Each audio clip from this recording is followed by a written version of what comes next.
Ito ay rated SPG. Striktong patnubay at gabay ng magulang ang kailangan. Maaaring may masiselang tema, lengguwahe, karahasan, sexual, horror o droga na hindi angkop sa mga... Hindi nga magtatagumpay itong si Charlie at Lani na pasabugin nga ang korporasyon nga nito ni Lola Aurea dahil naunahan nga sila ni Yuan na makita nga ang bomba na itinanim nga nito ni Charlie sa ilalim nga ng lamesa sa opisina nga nito ni Lola Aurea. Kaya naman habang nag-aanunsyo si Lola Aurea sa pagiging masaya niya dahil nga nagbalik na nga siya sa tahanan niya at nagbalik na rin ang kanyang kumpanya, ay dali-dali nga itong si Yuan na abisuhan ng lola niya pati na rin ang mga nakikinig sa kanya na may bomba nga na sasabog, kaya naman nga agad-agad silang umalis sa building. Ang inaakala nga ni Charlie na magiging tagumpay nga pagpindot niya nga ng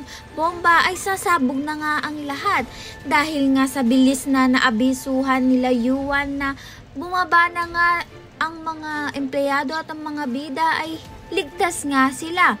At ito ngang si Charlie at Lani ay ang magkakaroon ng masamang pangyayari. Sa buhay man o sa teleserya ay hindi magtatagumpay ang masasama. Kaya naman nga itong sila Lola Aurea pati na rin nga ang kanyang pamilya ay masaya ngang mamumuhay dahil nga matatapos na nga itong si Charlie at Lani.